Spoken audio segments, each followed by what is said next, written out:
My name is Eleanor. I am 31 years old. My husband's name is Jason. We have been married for 5 years. We live in a small, quiet house. It has a little garden. Our life was simple. It was happy, or I thought. It was happy. Jason worked in an office in the city. He was a good man. He was kind. He always bought me flowers on my birthday. He always told me I was beautiful. In the evenings, we sat together. We watched movies. We talked about our day. Our life was like a comfortable blanket. It was warm. It was safe. I loved our life. I loved my husband. Then, about 6 months ago, things started to change. It was slow at first. I almost didn't notice. Jason started working late. He would call me around 6 and he would say, "Eleanor, I'm so sorry. I have to stay late. There's a big project," I would say. "Okay, darling. Don't work too hard." The first time, I believed him. The second time, I believed too. The third time, a small question started in my mind, but I pushed it away. He was a good husband. He worked hard for us. I should be a good wife. I should support him. So every night I made his dinner. I cooked his favorite things, roast chicken or spaghetti with meatballs. I set the table for 2, and I waited for the food. It got cold. The house was quiet. The only sound was the clock on the wall. Tick, tock, tick, tock. It felt loud in the empty house. He came home around 10, sometimes 11. He always looked tired. He kissed my cheek and he said, "I'm sorry you waited." I warmed his dinner. He ate fast. He didn't say much and he seemed far away. His eyes were somewhere else. I asked, "How was work?" He said, "Busy, stressful." No details. Before he told me stories, funny things about his co-workers. He used to complain about his boss. Now, nothing. Only silence. After dinner, he went straight to the shower and then to bed. He turned his back to me. He fell asleep in minutes. I lay awake for hours. I looked at his back. He was next to me, but he felt far away. I felt lonely. There was a cold space between us. I told myself it was just stress. The big project would end soon. Things would go back to normal. I wanted to believe that. I needed to believe that. Then one Tuesday, I was doing laundry, and I was getting Jason's clothes ready for the dry cleaner. I picked up his work coat. It felt heavier than usual. I checked the pockets. Sometimes he left coins or keys inside. I found a small, folded paper. My heart beat faster. I opened it. My hands were shaking. It was a receipt. Not for office supplies. Not for anything from work. It was for a hotel. The Grand Hotel downtown. A nice hotel. An expensive hotel. I looked at the date. It was from last Thursday. Last Thursday, he told me he was working late. He said he had a meeting until midnight. A meeting in a hotel? Maybe the company had a conference there. Maybe it was work. I tried to find a reason. I wanted it to be okay. Then I looked closer. Room for 1. Room service for 2. 2 dinners. 2 glasses of wine. My breath caught in my throat. My mind went blank. 2 people. Who was the second person? I sat down on the bedroom floor. The coat was in my lap. The receipt was in my hand. It felt hot, like fire. I read it again. Room service for 2. It was not a business meeting. It was dinner, a private dinner in a hotel room. My body felt cold. I thought about last Thursday. I remembered making him lasagna. I remembered waiting for him. I remembered him coming home, looking tired. He lied. He looked me in the eye and he lied. I didn't know what to do. Should I ask him? Should I say something? My heart was pounding. I felt sick. I felt like a fool. I was at home waiting like a good wife, while he was in a hotel with someone else. Who was she? Was she beautiful? Was she younger? Did he love her? The questions screamed in my head. I put the receipt back in his coat pocket. I didn't want him to know that I knew. Not yet. I needed time. I needed to be sure. Maybe it was a mistake. Maybe I was wrong. I hoped I was wrong. I prayed I was wrong. That night when he came home, I tried to act normal. I smiled. I asked about his day. He gave the same answer. Busy. Stressful. I looked at his face. Was he hiding something behind those tired eyes? Was he a stranger? I couldn't sleep that night.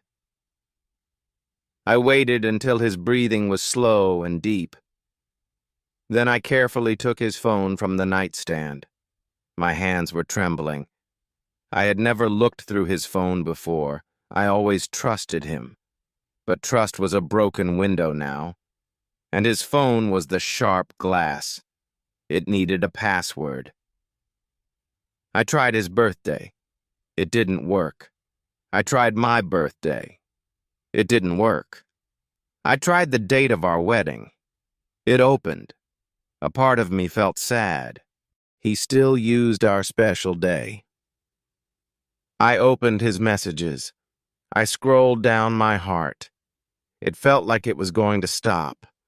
There was a name I didn't know. Sarah. There were so many messages every day, all day. I read them. They were not about work. They were full of hearts and smiling faces. I miss you, he wrote to her. I can't wait to see you tonight, she wrote back. Last Thursday was amazing. Another message from him said, I keep thinking about last Thursday, the night of the hotel. It was real, all of it. I felt like I couldn't breathe. The words on the screen blurred. My eyes filled with tears. I read more. They talked about their future. They made plans. He told her he loved her. He used the same words he once wrote to me. I felt a pain in my chest. It was sharp. It was deep. It was the pain of betrayal. The man I loved, the man I built a life with, was living another life, a secret life, and I was not a part of it. I put the phone back. I went to the living room.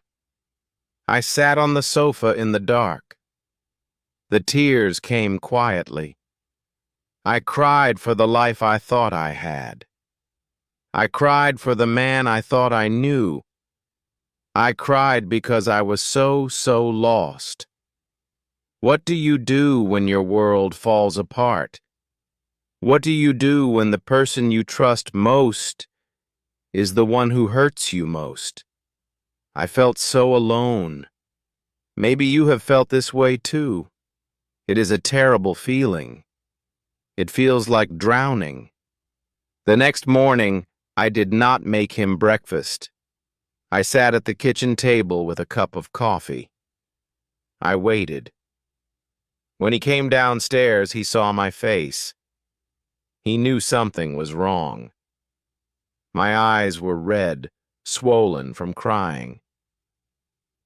"Eleanor, what's wrong?" "Are you okay?" he asked. His voice was full of concern. It made me angry. How could he pretend to care? I didn't say anything. I just looked at him. Then I slid the hotel receipt across the table. He looked at it. His face went pale. He opened his mouth to speak. No words came out. "Room service for 2, I said. My voice was quiet, but it was strong. "Who is Sarah?" He closed his eyes. He put his head in his hands. The silence was heavy. I could hear my own heartbeat. "Eleanor, I can explain," he finally said. He looked up. His eyes were full of guilt. "Explain what?" I asked. "The lies? The other woman? How you broke my heart while I waited at home?" "It's not what you think," he said. That line, the classic line. Men always say that. "Then what is it?" I said. My voice was rising. "Tell me, Jason, what is it?" "She's just a friend from work," he said. "A friend?" I laughed. It was a sad, bitter laugh. "You don't take a friend to a hotel room. You don't tell a friend that you love her. I saw the messages, Jason. I saw everything." He looked defeated. The lies were gone. Only the truth was left. And it was ugly. "I'm so sorry, Eleanor," he whispered. "I never wanted to hurt you." "You never wanted to hurt me?" I stood up. I was shaking with anger, with pain. "You lied to me for months. You were with another woman. You broke our vows. You broke my trust. And now you say you didn't want to hurt me? You are a coward, Jason. And a liar." He didn't defend himself. He just sat there. He knew I was right. "Why?" I asked. The anger was gone. Only sadness was left. Deep, quiet sadness. "Why did you do it? Was I not enough? Was our life not enough for you?" He looked at me. For the first time, I saw tears in his eyes. "It wasn't about you, Eleanor. You are perfect. Our life was perfect. Maybe it was too perfect." "What does that mean?" I asked. I didn't understand. "I don't know," he said. His voice was breaking. I felt bored, stuck. Everything was the same every day. Sarah, she was exciting. She was new. It was a mistake, a terrible mistake. It meant nothing. I could not believe what I was hearing. "You told her you loved her? That means nothing?" He didn't answer. "I want you to leave," I said. The words came out before I even thought about them. But I knew they were right. I couldn't look at him. I couldn't be in the same house with him. "Eleanor, please," he begged. "Don't do this. We can fix this. I will end it with her today. I promise. I love you. I only love you." Love? I said. You don't know what love is. Love is not lies. Love is not secrets. Love is trust, and you destroyed it. Please, Jason, just go. He stood up slowly. He looked at me one last time. His face was full of pain and regret. He walked to the door. He picked up his coat. And then he was gone. The sound of the door closing was the loudest sound I had ever heard. I stood in our kitchen, our home. Now it was just a house full of memories, memories that were now lies. I sank to the floor, and I cried. I cried until I had no tears left. The days after Jason left were a blur. The house was so quiet, too quiet. Every corner reminded me of him. The chair he always sat in, the coffee mug with his initial on it, his smell on the pillows. I packed all his things. I put them in boxes. I stored them in the spare room. I could not look at them. I felt empty. I couldn't eat. I couldn't sleep. I just sat and stared at the walls. I felt like a ghost in my own life. My friends called, my mother called, but I didn't want to talk. I was ashamed. I felt like a failure. My marriage had failed. Jason sent me messages every day, long messages. He said he was sorry. He said it was the biggest mistake of his life. He said he ended things with Sarah. He said he would do anything to get me back. I read the messages, but I didn't reply. The words were just words. They could not fix the deep wound in my heart. 1 week after he left, I found the courage to call my best friend Emily. I told her everything. I cried on the phone for an hour. Emily listened. She did not judge me.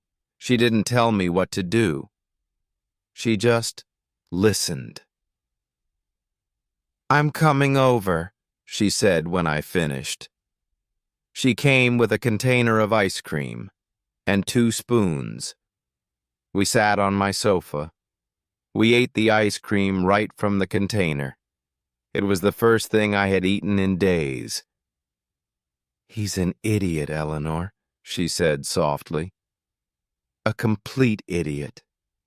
But the question is, what do you want to do now?" "I don't know," I whispered. "I still love him. That's the crazy part. I hate him for what he did, but I still love the man I married.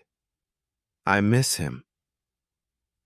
"It's okay to feel that way," Emily said. "Love doesn't just turn off like a light switch. But love is not enough. You need trust. You need respect." She was right. I knew she was right. But my heart was at war with my head. My head told me to leave, to start a new life, a life without lies. But my heart remembered the good times, our wedding day, our first trip together, the way he used to make me laugh. "What if he's really changed?" I asked. "What if he's truly sorry?" "Maybe he is," Emily said, "but that's a big maybe. And even if he is sorry, can you ever trust him again? Every time he works late, will you wonder? Will you ask yourself if he's really at the office? Can you live like that?" I didn't have an answer. The next few weeks were the hardest of my life. I tried to go back to my routine. I went to work. I tried to focus, but my mind was somewhere else. I felt a constant sadness, like a heavy cloud above me. Jason didn't give up. He called. He left voicemails. He sent flowers to my office. Then he sent me a letter, a long letter. In the letter, he told me everything: how he met Sarah, how it started with lunches, how it turned into more. He didn't make excuses. He took full responsibility. He said he was going to therapy. He wanted to understand why he did it. "I know I don't deserve a second chance," he wrote, "but I will spend the rest of my life earning back your trust, if you let me." I read the letter many times. A small part of me wanted to believe him. A small part of me felt a flicker of hope. But the fear was stronger. The fear of being hurt again. One Saturday, I was standing in the cereal aisle trying to decide what to buy. Even simple things felt hard. I felt lost. Then I heard a voice. "Eleanor?" I turned around. It was Jason.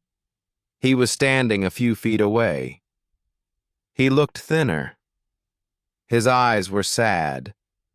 He was holding a basket inside, just a carton of milk and a loaf of bread. My heart jumped. I did not know what to say.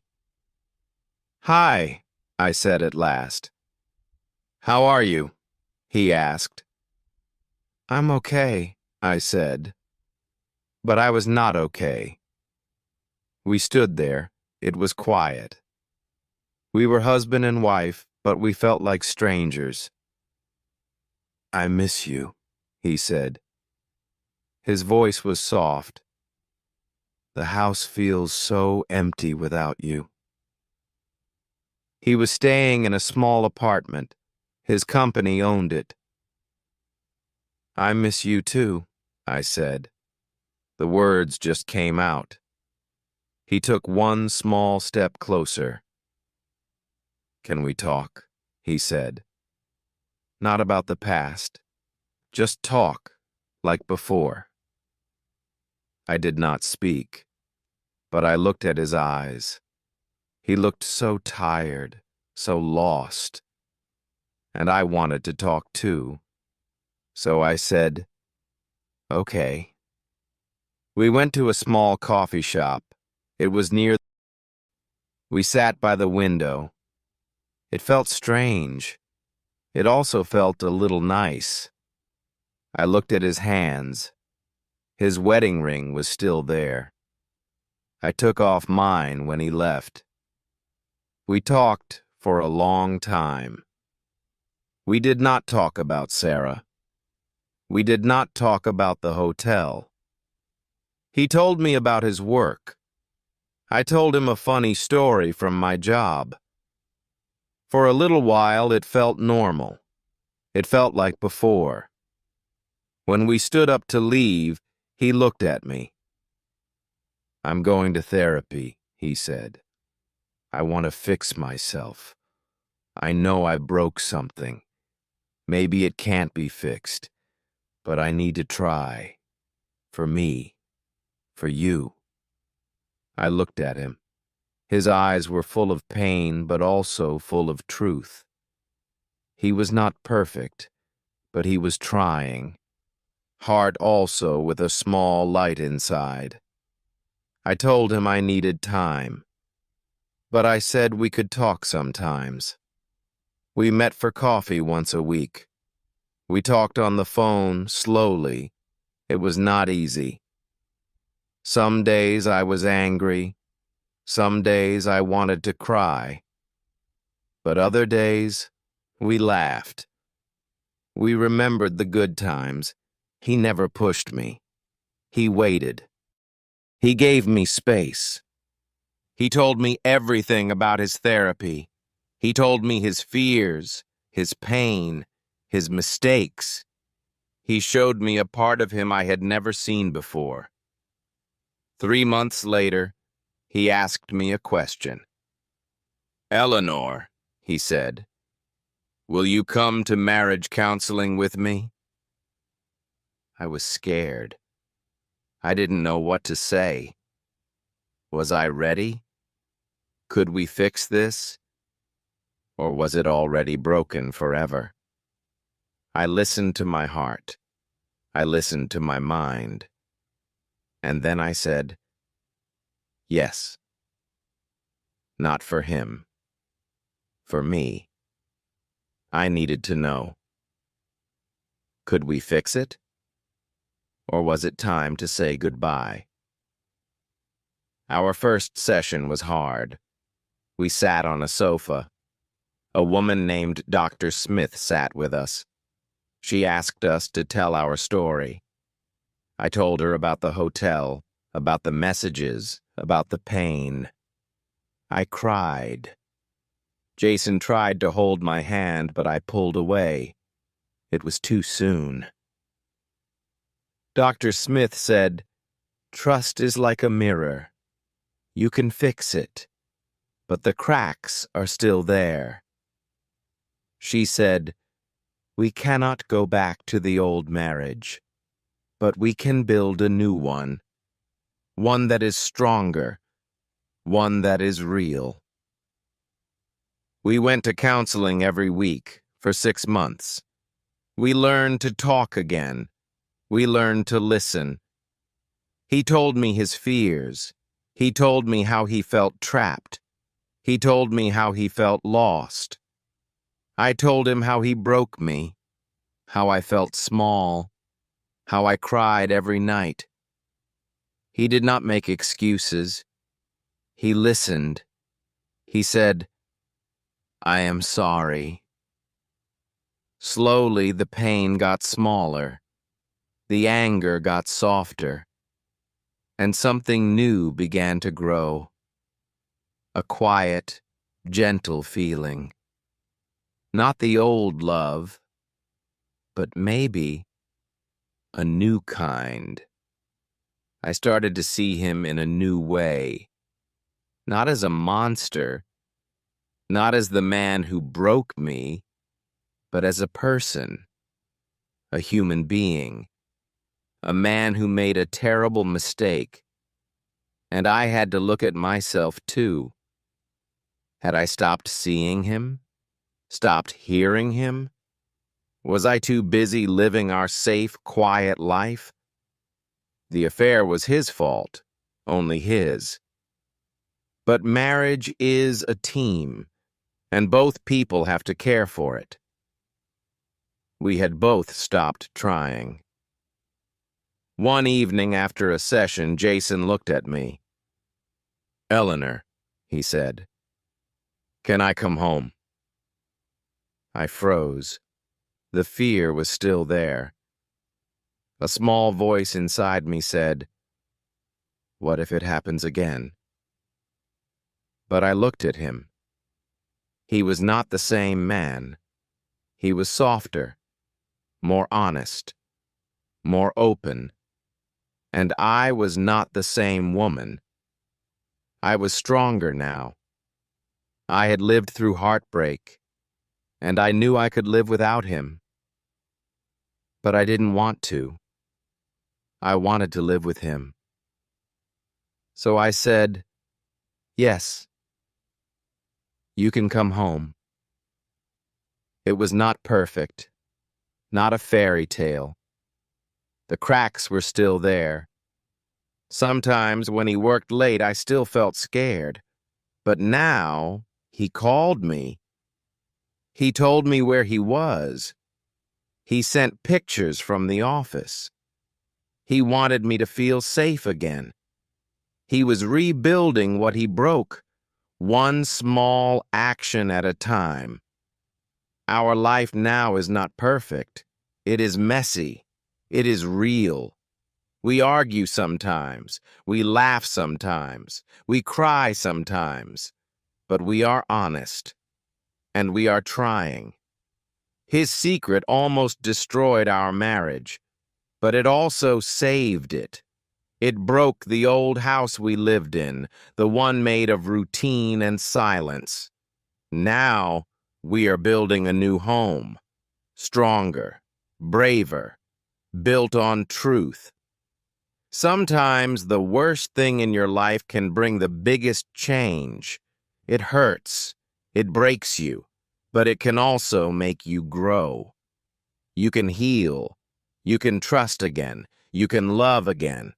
You just have to take the first step, and you can do it. Keep going.